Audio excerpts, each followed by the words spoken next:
November 19 నుండి 20 చేసినట్టుగా బాలోత్సవం యొక్క వివరాలను తెలియజేయడానికి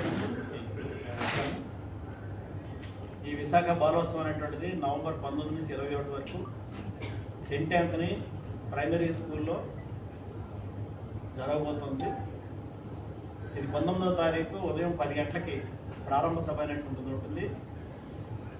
ఈ ప్రారంభ సభకి ముఖ్య అతిథిగా మన జిల్లా విద్యాశాఖాధికారి డి ప్రేమ్ కుమార్ గారు హాజరవడానికి ఆయన సమ్మతి తెలియజేశారు.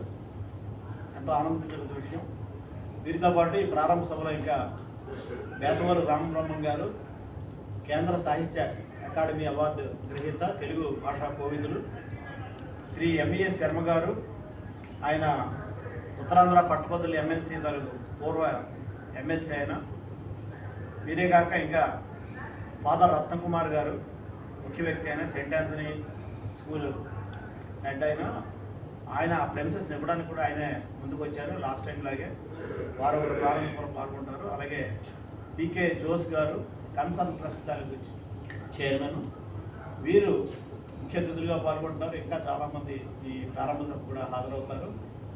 దీంతో ఏంటంటే ముఖ్యంగా మేము విశాఖ జిల్లా బాలోత్సవం అనేటువంటిది నిర్వహించడం ఇది రెండోసారి. ఇది గతంసారి 6,000 మంది పైగా పిల్లలు 95 స్కూల్ నుండి 84 ఈవెంట్లో వాళ్ళు పాల్గొన్నారు. అందరికీ కూడా మెమెంటోలు అలాగే ఏమో సర్టిఫికేట్లు కూడా ఇచ్చాము.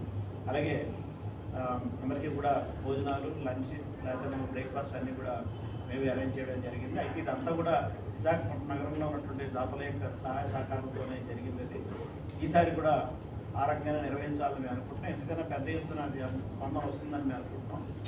ఈసారి కూడా మేము మొత్తం విశాఖపట్నంలో ఉన్నటువంటి 700 స్కూళ్ళకి వాటికి కూడా పంపించుకునేటువంటిది జరిగింది. టెస్ట్ సెట్లు అనేటువంటిది. ఆ సెట్లో మొత్తం ఈవెంట్లు ఏమి నిర్వహిస్తున్నాం, వాటి నియమ నిబంధనలు ఏంటి, సబ్ జూనియర్లు అంటే ఎవరు, జూనియర్లు ఎవరు అంటే, లేకపోతే ఏమో సీనియర్లు అంటే ఎవరు, కేటగిరీలు, ఏ ఈవెంట్కి ఎంతమంది రావాలి, ఇవన్నీ కూడా దాంట్లో ఉన్నాయి. అలాగే ఎంట్రీ ఫారాలు కూడా హెడ్ మాస్టర్ సంతకం పెట్టి సీల్ వేసి ఇవ్వాలని చెప్పేసి కూడా మేము పెట్టాము. ఇప్పటికీ అన్నీ కూడా దాదాపు వచ్చేసాయి. వాటన్నిటిని మేము లిస్ట్ అవుట్ చేసి రేపు రెడీ అవ్వడం అనేటువంటిది జరుగుతోంది. అయితే ముఖ్యంగా ఏంటంటే ఈసారి ఒక మాకు ఆనందం కలిగించే విషయం, ఆహ్వాన సంఘంలో ఉండడానికి మన విశాఖపట్నం జిల్లా కలెక్టర్ గారు, అలాగే జీవీఎంసీ కమిషనర్ గారు, అలాగే బిఎంఆర్డీఏ కమిషనర్ గారు, అలాగే డిఈఓ గారు, అలాగే డ్వామా తాలూకు ఆవిడ పూర్ణిమ గారు, వీళ్ళందరూ కూడా ఆహ్వాన సంఘంలో గౌరవ అతిథులుగా ఉండడానికి వాటికి కూడా వాళ్ళందరూ కూడా అంగీకరించడం జరిగింది. ఏర్పాట్లన్నీ కూడా చాలా చురుగ్గా జరుగుతున్నాయి. కాబట్టి ఈ బాలోత్సవాన్ని అందరూ తిలకించి జయప్రదం చేయాలని చెప్పేసి కోరుతున్నాను. బాలోత్సవం తాలూకా ఉపాధ్యక్షురాలుగా ఉన్నాను. అలాగే గడిచిన బాలోత్సవంలో కూడా మాకు అనుభవం ఉంది. ముఖ్యంగా ఈ బాలోత్సవం నిర్వహణ తాలూకా ఉద్దేశం ఏంటంటే, ఏదైతే విద్యార్థి దశగా ఉన్నప్పుడు విద్యార్థులు వాళ్ళకి రకరకాల ఆర్ట్ ఫామ్స్ అంటే ఇంట్రెస్ట్ ఉంటుంది. ఒక పాటలని, ఆటలని, డ్యాన్స్ అని. కాబట్టి అటువంటి వాటన్నింటికి కూడా ఈరోజు విద్యా వ్యవస్థలో అవకాశం లేదు.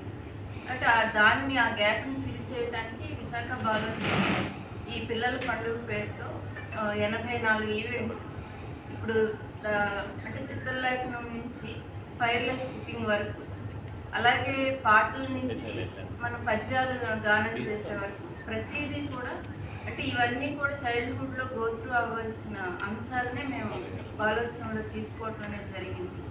అందుకనే మా పాఠశాలలు కూడా పిల్లల్ని పెద్ద ఎత్తున పంపిస్తున్నారు. అందుకని ఈ సందర్భంగా పాఠశాల యాజమాన్యానికి, తల్లిదండ్రులు కూడా చెప్పేది ఏంటంటే, మీ పిల్లల్ని ప్రోత్సహించి బాలోత్సవాల్లో పాల్గొనేటట్టు చేయండి. వాళ్ళకు ఆసక్తి ఉన్న రంగంలో వాళ్ళు ఎదగడానికి ఇది ఒక ఎంట్రీ పాయింట్ యాక్టివిటీగా ఉంటుంది. అందుకని విశాఖ జిల్లాలో ఉన్న అన్ని పాఠశాలల యాజమాన్యాలు కూడా వాళ్ళ పిల్లల్ని రేపటి జరిగే బాలోత్సవంలో పాల్గొవాలని విజ్ఞప్తి చేస్తారు. విశాఖ బాలోత్సవం ఉపాధ్యక్షుడే ఇప్పుడు రేపటి నుండి ప్రారంభమయ్యే బాలోత్సవం సంబంధించి పెద్ద పెద్ద ఏర్పాట్లు కూడా జరుగుతున్నాయి. ఇప్పటికే సెయింట్ యాంథనీ స్కూల్ గ్రౌండ్లో 3 పెద్ద స్టేజ్లు, 20 రూముల్ని ఈవెంట్ నిర్వహించడానికి అన్ని ఏర్పాట్లు చురుగ్గా సాగుతున్నాయి. రేపటి నుండి 3 రోజుల పాటు జరిగే కార్యక్రమంలో దాదాపుగా నగరం నుండి 200 పైగా స్కూల్స్ నుండి విద్యార్థులు 10,000 మంది వస్తారని అంచనా ఉంది. అదేవిధంగా దాని తగ్గట్టు ఏర్పాట్లన్నీ ఏర్పాటు చేయడం జరిగింది. మరొకసారి మీడియా ద్వారా స్కూల్ యాజమాన్యాలకి వస్తున్న పిల్లలందరికీ విశాఖ బాలోత్సవానికి స్వాగతం తెలియజేస్తున్నాను.